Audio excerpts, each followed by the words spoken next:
Hello friends, स्वागत है आपका हमारे यूट्यूब चैनल परफेक्ट नॉलेज में। जैसा कि आपको पता है कि हमने 3 चैप्टर रासायनिक विज्ञान के पढ़ लिए थे। आज हम चैप्टर नंबर 4 के आपको महत्वपूर्ण बिंदु पढ़ाएंगे। ठीक है, चलिए तो देखिए चैप्टर प्रारंभ करते हैं। चलिए तो देखिए चैप्टर नंबर 4, उसका नाम है कार्बन एवं उसके यौगिक। ठीक है, कार्बन एवं उसके यौगिक, यानी कि कार्बन और उसके यौगिक हम उसमें पढ़ लेंगे। सबसे पहला आता है, देखिए कार्बन। तो कार्बन का जो संकेत है वो C है। ठीक है, कार्बन का जो परमाणु क्रमांक है वो 6 है। ठीक है, क्लियर है। कार्बन में इलेक्ट्रॉन की संख्या 6 है, प्रोटॉन की संख्या 6 है, न्यूट्रॉन की संख्या 6 है। ये भी पूछ लिया जाता है डायरेक्ट, कार्बन में इलेक्ट्रॉनों की संख्या कितनी है, तो 6 है। ठीक है, और कार्बन में द्रव्यमान संख्या की बात करें तो द्रव्यमान संख्या होती है इलेक्ट्रॉन की संख्या प्लस प्रोटॉनों की संख्या। इलेक्ट्रॉन की संख्या 6 थी, प्रोटॉन की संख्या 6 थी, दोनों जुड़ गई, कितनी होगी 12। ठीक है, तो कार्बन में द्रव्यमान संख्या टोटल 12 है। ठीक है, आता है नोट में लिखा है मैंने कार्बन के अपर रूप। कार्बन के अपर रूप है यानी कि उसके दूसरे रूप है। तो पहला है हीरा, दूसरा है ग्रेफाइट, तीसरा है C60 बकमिंस्टर फुलरीन। तो देखिए ग्रेफाइट तो पेंसिल ही है हमारा, पेंसिल के अंदर देखिए ये जो निप है ये ग्रेफाइट की है, शुद्ध ग्रेफाइट। ठीक है, तो चलिए हीरा आप जानते ही हैं, आपसे कभी कभी पूछ लिया जाता है कार्बन के 2 अपर रूप लिखिए, तो आपको याद हो गए होंगे। चलिए अब देखते हैं कार्बन की डेफिनेशन यानी कि परिभाषा। तो कार्बन की परिभाषा क्या है, देखिए कार्बन सभी सजीव एवं हमारे उपयोग में आने वाली वस्तुओं का आधार है। यानी कार्बन जो है वो सभी सजीव एवं हमारे उपयोग में आने वाली वस्तुओं का आधार है। अतः कार्बन सर्वतोमुखी तत्व है, यानी कि ये क्या है, सर्वतोमुखी, यानी कि सभी जगह पर ये पाया जाता है। देखिए जो हम ऑक्सीजन लेते हैं उसके बाद जो हम सांस छोड़ते हैं कार्बन डाइऑक्साइड, यानी कि उसमें भी कार्बन है, यानी कि हमारे शरीर में कार्बन उपलब्ध है। ठीक है, तो कार्बन लगभग बहुत जगह पाया जाता है। चलिए नेक्स्ट टॉपिक आता है श्रृंखलन। श्रृंखलन क्या होता है उसे पढ़ लीजिए। एक परमाणु की उसी तत्व के कई अन्य परमाणु से आवन बनाने की क्षमता को श्रृंखलन कहते हैं। यानी कि एक परमाणु है और उसी परमाणु से उसकी जो आवन बनाने की क्षमता है, जो पावर है, उसे ही हम क्या कहते हैं, श्रृंखलन कहते हैं। ठीक है, श्रृंखलन। और जैसे एग्जाम्पल है मेरा कार्बन है। ठीक है, कार्बन अपने मतलब कार्बन के साथ ही आवन बना लेता है, बॉन्ड बना लेता है। ठीक है, चलिए नेक्स्ट टॉपिक है मेरा। नेक्स्ट टॉपिक देखिए प्रकार्यात्मक समूह या क्रियात्मक समूह। देखिए ये नाम भी है और ये भी है, दोनों नाम इसके हैं। ठीक है, चलिए डेफिनेशन को देखिए। ऐसे परमाणु या परमाणु का समूह या यौगिक जो मुख्यतः क्रियाशील होते हैं तथा जो यौगिक के रासायनिक गुणों का निर्धारण करते हैं उन्हें क्रियात्मक समूह कहते हैं। यानी कि जो यौगिक के क्या करते हैं, रासायनिक गुण के उसका गुण कैसा होगा वो निर्धारित करते हैं, क्रियात्मक समूह कहलाते हैं। जैसे मैथिल एल्कोहल। तो मैथिल तो हमारा क्या है, एक क्या है, परमाणु है, लेकिन परमाणु है और एक तत्व है, लेकिन एल्कोहल OH लगा है, तो यहाँ OH क्या है, ये क्रियात्मक समूह है, क्योंकि ये तो खाली मेथिल था, लेकिन ये निर्धारण कर रहा है ये है क्या, तो क्रियात्मक समूह OH निर्धारित कर रहा है, ये एल्कोहल है। ठीक है, इस तरीके से। चलिए तो अब देखते हैं नेक्स्ट टॉपिक। तो चलिए नेक्स्ट टॉपिक है मेरा समजात श्रेणी या सजातीय श्रेणी। देखिए इंपॉर्टेंट है, ये पूछ ली जाती है। ठीक है, याद करनी है आपको। देखिए कार्बनिक यौगिक का ऐसा समूह जिसमें प्रत्येक में एक समान क्रियात्मक समूह होता है सजातीय श्रेणी कहलाती है। जैसे CH3OH मेथेनॉल। ठीक है, बिल्कुल डेफिनेशन मैंने आसान शब्दों में लिखी है, आप एक बार पढ़ेंगे ध्यान से याद हो जाएगी। ठीक है, चलिए तो नेक्स्ट टॉपिक देखिए। नेक्स्ट है समावयवता। ठीक है, समावयवता क्या होती है उसे देख लेते हैं। वे कार्बनिक यौगिक जिनके अणुसूत्र समान रहते हैं लेकिन भौतिक व रासायनिक गुण भिन्न भिन्न होते हैं समावयवी कहलाते हैं। इस घटना को समावयवता कहते हैं। ठीक है, इस घटना को ही समावयवता कहते हैं। जैसे एग्जाम्पल देख लीजिए, CH3 bond O CH3 bond methoxy methane इसका नाम है। ठीक है, चलिए नेक्स्ट टॉपिक देखिए मेरा। नेक्स्ट टॉपिक क्या है, कार्बनिक यौगिक। देखिए कार्बन युक्त यौगिकों को कार्बनिक यौगिक कहते हैं, बिल्कुल आसान है। यानी कि जो कार्बन युक्त यौगिक है उनको ही कार्बनिक यौगिक कहते हैं। नेक्स्ट टॉपिक है देखिए हाइड्रोकार्बन। क्या है, हाइड्रोकार्बन। तो हाइड्रोकार्बन क्या है, देखिए ऐसे कार्बनिक यौगिक जिसमें केवल कार्बन और हाइड्रोजन उपस्थित होते हैं हाइड्रोकार्बन कहलाते हैं। यानी कि इसमें क्या होंगे, हाइड्रोजन होंगे और कार्बन होंगे। क्लियर है। चलिए अब देखिए हाइड्रोकार्बन के प्रकार। तो हाइड्रोकार्बन के कुछ प्रकार हैं। हाइड्रोकार्बन मुख्यतः दो प्रकार के होते हैं, एक संतृप्त हाइड्रोकार्बन, एक असंतृप्त हाइड्रोकार्बन। पहला संतृप्त और दूसरा असंतृप्त। ठीक है। चलिए तो अब देखते हैं नेक्स्ट टॉपिक। तो देखिए संतृप्त हाइड्रोकार्बन। संतृप्त हाइड्रोकार्बन क्या होता है, देखिए संतृप्त हाइड्रोकार्बन को एल्केन भी बोलते हैं, याद रखना है। ठीक है। ऐसे कार्बनिक यौगिक जिसमें कार्बन की चारों संयोजकताएं एकल बंध द्वारा पूरी होती हैं संतृप्त हाइड्रोकार्बन कहलाते हैं। यानी कि जो कार्बन की चारों संयोजकताएं, चारों बॉन्ड हैं, वो क्या होंगे, एकल बॉन्ड से पूर्ण होंगे। ठीक है। जैसे है CH4 मेथेन। तो देखिए इसको मैंने स्ट्रक्चर बनी है C, इसकी चार होती है तो चारों देखिए, चारों पे HH सिंगल बॉन्ड से जुड़ा हुआ है। तो ये क्या है, संतृप्त हाइड्रोकार्बन है, यानी कि एल्केन है। ठीक है। चलिए इसका सामान्य सूत्र देख लीजिए, CnH2n+2 अनुलग्न होता है एन। ठीक है। चलिए अगला आता है दूसरा पॉइंट, असंतृप्त हाइड्रोकार्बन। तो देखिए वो क्या होता है, ऐसे हाइड्रोकार्बन जिसमें कार्बन कार्बन परमाणु के मध्य है द्विबंध या त्रिबंध, यानी कि द्विबंध या त्रिबंध पाए जाते हैं, असंतृप्त हाइड्रोकार्बन कहलाते हैं। ठीक है। जैसे है एथीन C2H4, C2H4 है ये। ठीक है।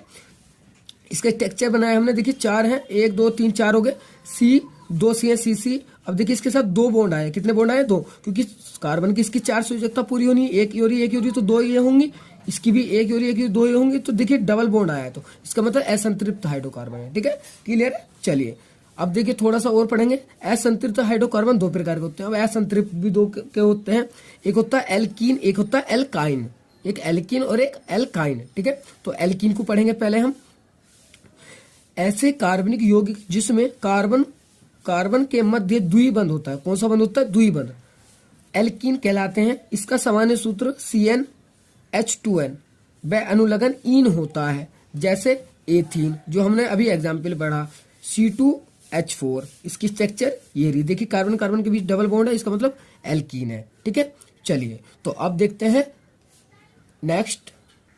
तो देखिए नेक्स्ट है एल्काइन। एल्काइन क्या होता है, ऐसे कार्बनिक यौगिक जिनमें कार्बन कार्बन के मध्य त्रिबंध होता है। कितना बंध, त्रिबंध, यानी कि 3, एल्काइन कहलाते हैं। इसका सामान्य सूत्र CnH2n-2 व अनुलग्न आइन होता है। जैसे C2H2 एथाइन इसका नाम है। देखिए हमने इसकी स्ट्रक्चर बनाई, CC लिखा, 2 C है, H लिखा, एक H इधर, एक H। अब कितने बचे इसके, 3 बचे, इसके भी 3, तो यहाँ 3 लिख दिए, तो अभी पूरा हो गया, इसी के 4 हो गए। ठीक है। चलिए तो आपको क्लियर होगा एल्काइन भी। चलिए तो अब आता है मेरा संतृप्त हाइड्रोकार्बन तथा असंतृप्त हाइड्रोकार्बन में अंतर। तो देखिए अंतर बहुत इंपॉर्टेंट होते हैं, आपको पता है, पूछ लिए जाते हैं। तो देखिए ये अत्यधिक स्थायी होते हैं, ये अस्थायी होते हैं, ये कम क्रियाशील होते हैं, ये अधिक क्रियाशील होते हैं, ये ब्रोमीन जल का रंग नहीं उड़ाते, ये ब्रोमीन जल का रंग उड़ा देते हैं, ये ओजोन के साथ क्रिया करके ओजोनाइड नहीं बनाते, ये ओजोन के साथ क्रिया करके ओजोनाइड बनाते हैं। तो बस आपको एक याद कर लेना है, दूसरा उसका उल्टा ही करना है। ठीक है। चलिए नेक्स्ट टॉपिक देखिए। नेक्स्ट टॉपिक है मेरा बहुलीकरण, और वेरी वेरी इंपॉर्टेंट, आपको करना ही करना है बहुलीकरण। वह क्रिया जिसमें एक प्रकार के या भिन्न प्रकार के 2 या 2 से अधिक अणु परस्पर संयोग करके अधिक अणुभार वाले जटिल यौगिक बनाते हैं, बहुलीकरण कहलाते हैं। इस प्रक्रिया के फलस्वरूप बने उच्च अणुभार के यौगिक को बहुलक कहते हैं। जैसे एथिलीन बहुलीकृत होकर पॉलीथीन बनाता है, क्या बनाता है, पॉलीथीन। इसका देखिए इसकी रिएक्शन ये रही, NH2C डबल बॉन्ड CH2 उच्च ताप व दाब और बन गई हमारी पॉलीथीन। ये एथिलीन का फॉर्मूला है। ठीक है। चलिए अब देखते हैं नेक्स्ट टॉपिक। नेक्स्ट टॉपिक आता है मेरा ओजोनीकरण। देखिए इंपॉर्टेंट है ओजोनीकरण भी। वीडियो थोड़ा लंबा हो सकता है, आपको भी पता है चैप्टर बड़ा है, और इसका एक टॉपिक मैंने छोड़ भी दिया है IUPSC, वो मैं अलग से बता दूंगा आपको। ठीक है। ज्यादा क्वेश्चन नहीं आता, उसका 2 ही नंबर का क्वेश्चन आता है अगर आ गया तो। ठीक है। वो टॉपिक मैं बाद में क्लियर कर दूंगा। आप अभी इसका मेन मुख्य बिंदु पढ़ रहे हैं, और वो भी जो खास है। तो ओजोनीकरण देखिए आपको करना ही करना है। असंतृप्त हाइड्रोकार्बन ओजोन के साथ क्रिया करके ओजोनाइड बनाते हैं, इस क्रिया को ओजोनीकरण कहते हैं। Example CH2 double bond CH2 + O2 क्रिया करी, ओजोनाइड बन गया। ठीक है। याद रख लेंगे। चलिए अगला जो टॉपिक है वो वेरी वेरी वेरी वेरी 10 बार 20 बार भी लिखूंगा कम पड़ेगा, ठीक है, इसलिए 2 ही बार लिख दिया, आप अच्छे से समझ लेंगे। 3 बार साबुनीकरण। साबुनीकरण यानी कि साबुन जो आप घर में यूज करते हो वो साबुन की बात चल रही है कि जब किसी तेल या वसा को सोडियम हाइड्रोक्साइड विलयन के साथ गर्म करते हैं तो तेल या वसा संगत अम्ल के सोडियम लवण यानी कि साबुन तथा ग्लिसरॉल में बदल जाते हैं। इस क्रिया को साबुनीकरण कहते हैं। तो वेरी इंपॉर्टेंट है, आप इसकी थ्योरी याद कर लेंगे।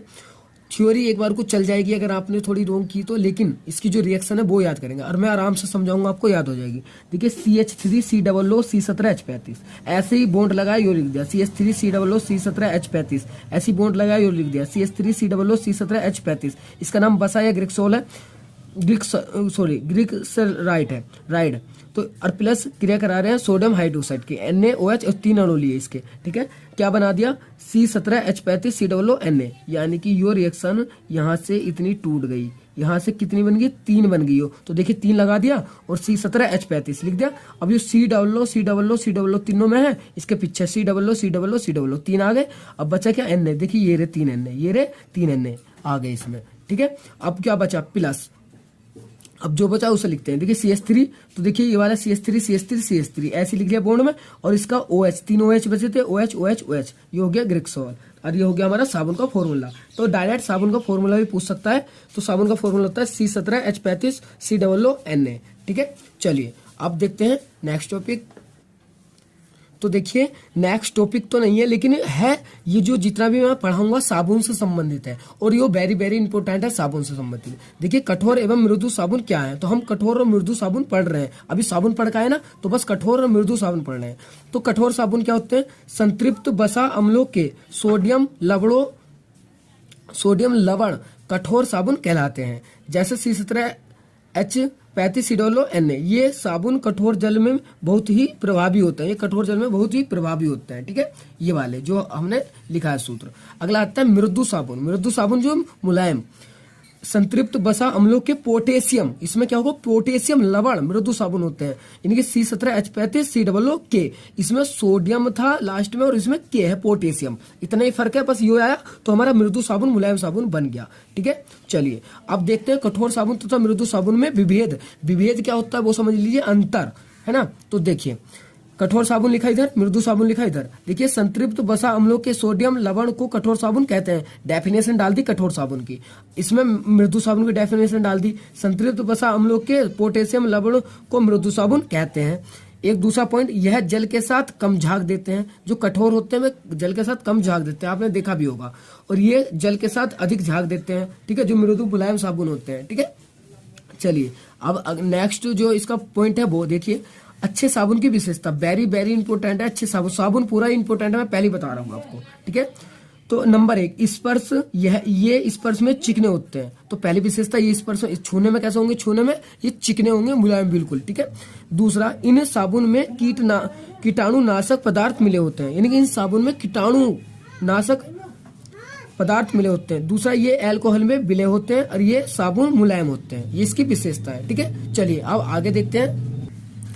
अब देखते हैं साबुन के उपयोग। तो साबुन के उपयोग जैसा आपको पता होगा, साबुन का प्रमुख प्रयोग शरीर एवं कपड़ों को सफाई करना है, यानी कि सफाई कपड़ों को और शरीर की सफाई करना ही तो सर्वाधिक उपयोग। दूसरा, सेविंग के लिए सेविंग सोप का प्रयोग करते हैं, सेविंग यानी कि आपको पता होगा। तीसरा, चर्म रोगों में औषधि युक्त साबुन के प्रयोग में लाभ प्राप्त होता है, यानी कि जो चर्म रोग होता है जैसे कि खाज खुजली, इसमें भी साबुन यूज करे जाते हैं। आपको पता है डॉक्टर साबुन देते हैं कि इसका नीम का साबुन से नहाइए, तो वो ही है, ठीक है। चलिए आगे देखिए, साबुन की सफाई प्रक्रिया वेरी वेरी इंपॉर्टेंट है, अलग से ही पूछ लिया जाता है साबुन की सफाई प्रक्रिया, ठीक है। चलिए इसकी डेफिनेशन थोड़ी ज्यादा है, आप जल्दी जल्दी पढ़ेंगे कि साबुन का अणु 2 भागों का बना होता है। साबुन के अणु का एक भाग तो लंबी हाइड्रोजन श्रृंखला होती है जो आयनिक होती है, तथा साबुन के अणु का दूसरा भाग छोटा कार्बोक्सिलिक समूह होता है, COO- HNA+, ठीक है, जो आयनिक होता है। साबुन के अणु को चित्र में दिखाया गया है यहाँ पर, जिसमें टेढ़ी मेढ़ी रेखा तो हाइड्रोकार्बन श्रृंखला को निरूपित करती है, जबकि काला गोलीय भाग आयनिक समूह COO नेगेटिव को निरूपित करता है। आपको इस पर दिखाई दे रहा होगा ये वाला, तो ये आपको अच्छे से बना के देख लेना है और ये इसके बारे में है, ये अच्छे से आप पढ़ लेंगे ध्यान से। ये साबुन का क्या है, ये साबुन के अणु की लंबी हाइड्रोजन श्रृंखला है, ये साबुन के अणु की छोटी आयनिक भाग है। ठीक है, चलिए अब देखते हैं इसके आगे। तो आगे देखिए, साबुन के अणु का हाइड्रोकार्बन श्रृंखला वाला भाग जल को प्रतिकर्षित करने वाला होता है, परंतु वह धूल या चिकनाई जैसे मैल के कार्बनिक कणों को अपने साथ जोड़ लेता है। ठीक है, इसीलिए मैले कपड़ों की सतह पर उपस्थित धूल तथा चिकनाई के कण साबुन के अणु के हाइड्रोकार्बन वाले भाग से जुड़ जाते हैं। ठीक है, इसके ये 2 चित्र हैं, आप मॉडल में भी देख सकते हैं, वहां भी है और इसमें भी है। ठीक है, आपको ऐसे बनाने जैसे मैंने बनाए हैं, कितने सुंदर लग रहे हैं ना, इस तरीके से। ठीक है, चलिए तो अब आगे देखते हैं। तो देखिए आगे मिसेल की संरचना। मिसेल की संरचना वेरी वेरी वेरी इंपॉर्टेंट है, आपको करनी है, बोर्ड में बहुत बार पूछी गई है मिसेल की संरचना। तो देखिए इसकी डेफिनेशन में थोड़ी तेज पढ़ूंगा, आप आराम से पढ़ेंगे। ठीक है, अधिकतर मैल तेलीय होता है, जो मैल होता है वो तेलीय होता है और तेल पानी में नहीं घुलता है। साबुन के अणु लंबी श्रृंखला वाले कार्बोक्सिलिक अम्लों के सोडियम या पोटेशियम लवण होते हैं। साबुन का आयनिक भाग पानी में घुल जाता है, जबकि कार्बन श्रृंखला तेल में घुल जाती है। साबुन के अणु मिसेल नामक संरचना बनाते हैं, जैसे कि चित्र में दिखाया गया है। यहाँ अणु का एक सिरा तेल की बूंद की ओर आयनिक सिरा अणु का एक सिरा ठीक है तेल की बूंद की ओर आयनिक सिरा बाहर पानी की ओर होता है। इससे पानी में इमेलेशन बन जाता है। साबुन का मिसेल मैल के पानी को में घुलने में सहायक करता है और कपड़े साफ हो जाते हैं। ठीक है, इस तरीके से आप आराम से पढ़ लेंगे। कहीं मेरे से मिस्टेक होगी तो उसको ना देखें, क्योंकि थोड़ा मैं स्पीड से कर रहा हूँ। ठीक है, ताकि वीडियो बड़ा ना हो। देखिए ये मिसेल का बना, इस तरीके से आप बनाएंगे चित्र, ऐसा नहीं कि उल्टा फुल्टा बना दिया, इस तरीके से बनाएंगे। और बनाने का तरीका क्या है वो समझिए। प्रकार की नोक रखिए यहाँ और इस तरीके से एक गोला बनाइए और गोले पे जगह जगह ऐसा बनाइए ऐसे करके, और फिर इनको बिटान दीजिए, बीच को गोले गोले रह जाएंगे, एक बीच में बनाइए और ऐसे करके ये बना दीजिए। क्लियर है, इस तरीके से मिसेल का बनना हो जाएगा, है ना। चलिए अब आगे देखते हैं। तो आगे देखिए, आगे साबुन से संबंधित है अपमार्जक। अपमार्जक क्या होता है, इसका नाम देखिए, जो रासायनिक नाम है वो सोडियम लॉरेन सल्फेट है। ठीक है, जो इसका सूत्र है वो है CH3 ब्रैकेट CH2 ब्रैकेट 11 इसके अणु है, SO4 2 negative bond NaN4 plus. ठीक है, ये इसका रासायनिक सूत्र है। इसकी परिभाषा देखिए, सफाई के लिए प्रयुक्त होने वाले पदार्थों को अपमार्जक कहते हैं। बहुत पहले अपमार्जक के प्रयोग में साबुन का प्रयोग होता रहा है, यानी कि जो सफाई के लिए प्रयोग करते हैं उसे अपमार्जक कहते हैं। ठीक है, क्लियर होगा आपको। चलिए अंतर पढ़ लेते हैं, अंतर इंपोर्टेंट है। देखिए साबुन तथा अपमार्जक में अंतर लिखिए। तो इधर साबुन सोप, अपमार्जक यानी कि डिटर्जेंट। ठीक है, चलिए आप एक एक पॉइंट आराम से पढ़ लेंगे ध्यान से, मैं थोड़ा स्पीड से पढ़ूंगा। यह बसीय अम्लों के सोडियम तथा पोटेशियम लवण होते हैं। यह सल्फोलिक अम्लों के सोडियम या पोटेशियम लवण होते हैं। ये जल में घुलने में समय लेते हैं, ये जल में तीव्रता से घुलते हैं। तीसरा पॉइंट, इनमें सफाई की क्षमता कम होती है, इनमें सफाई की क्षमता अधिक होती है। ये कठोर जल के साथ झाग नहीं बनाते हैं, यह कठोर जल के साथ झाग बनाते हैं। यह त्वचा के लिए हानिकारक है, यह त्वचा के लिए हानिकारक नहीं है। ठीक है, ये अंतर आप आराम से याद कर लेंगे, ज्यादा नहीं, 4 अंतर याद कर लेंगे, बहुत है। ठीक है, चलिए तो अब नेक्स्ट देखते हैं। तो देखिए नेक्स्ट है मेरा एस्टीकरण। ये कुछ हमारी अभिक्रिया इंपोर्टेंट, तो एस्टीकरण पूछ लिया जाता है। ठीक है, कर लेंगे आप। वह रासायनिक अभिक्रिया जिसमें अल्कोहल अम्ल से क्रिया करके यौगिक बनाता है एस्टीकरण कहलाती है। वह यानी कि एस्टीकरण अभिक्रिया कहलाती है। ठीक है, देखिए इसका एग्जाम्पल है एसिटिक अम्ल CH3COOH और C2H5OH एथिल अल्कोहल क्रिया करी एथिल एसिटेट बना दिया, CH3COO C2H5 या एस्टर भी बोलते हैं, और जल बाहर निकल गया। ठीक है, चलिए नेक्स्ट अभिक्रिया देखिए, सिम्ट अभिक्रिया। सिम्ट अभिक्रिया इंपोर्टेंट है। एसिटिक अम्ल को सांद्र H2SO4 की उपस्थिति में हाइड्रोजोइक अम्ल N3H के साथ गर्म करने पर प्राथमिक एमीन प्राप्त होते हैं। यह अभिक्रिया सिम्ट अभिक्रिया कहलाती है। ठीक है, एग्जाम्पल देखिए इसकी रिएक्शन, CH3COOH एसिटिक अम्ल 3H हाइड्रोजोइकम और एथिलमीन बन गया CH3NH2 प्लस N2 और हमारी नाइट्रोजन और कार्बन डाइऑक्साइड बाहर निकल गई। ठीक है, आप इसे भी याद कर लेंगे, इंपॉर्टेंट है। चलिए नेक्स्ट देखिए, बूटा जैविक क्रिया इंपॉर्टेंट है। बूटा जैविक क्रिया भी बार बार पूछी गई है। जब दो एल्किल हैलाइड को सूक्ष्म ईथर की उपस्थिति में सोडियम के साथ गर्म किया जाता है तब उच्च एल्केन प्राप्त होते हैं, यानी कि CH3 bond Cl plus 2Na CH3Cl। ठीक है, और सूक्ष्म ईथर की उपस्थिति, यहाँ ईथर की उपस्थिति है। ठीक है, ईथर नहीं लिखना भूल गए हम। चलिए 2NaCl, ये 2Na इसका Cl आ गया और CH3 बॉन्ड लग गया एथेन। ठीक है, चलिए आगे देखते हैं हम। तो देखिए नेक्स्ट टॉपिक है मेरा किडबन। किडबन भी कई बार पूछा गया है। ठीक है, अच्छे से पढ़ लेंगे। वह रासायनिक अभिक्रिया जिसमें कार्बनिक पदार्थ अणुजीवों यानी कि किडवों द्वारा मंद गति से अपघटित होते हैं, किडबन कहलाती है। वह अभिक्रिया क्या कहलाती है? किडबन। चलिए देखिए सरखरा इसकी रिएक्शन। सरखरा को हमने क्या करा, देखिए जल मिलाया इन्वर्ट्स एंजाइम यीस्ट से और बन गया ग्लूकोज और फ्रुक्टोज। ठीक है, और ग्लूकोज को हमने जाइमेंस एंजाइम की से गर्म करा तो क्या बन गया? एथिल एल्कोहल और कार्बन डाइऑक्साइड बाहर निकल गई। ठीक है, तो रिएक्शन इंपॉर्टेंट है, ये रिएक्शन दोनों पढ़ लेंगे अच्छे से, और किडबन।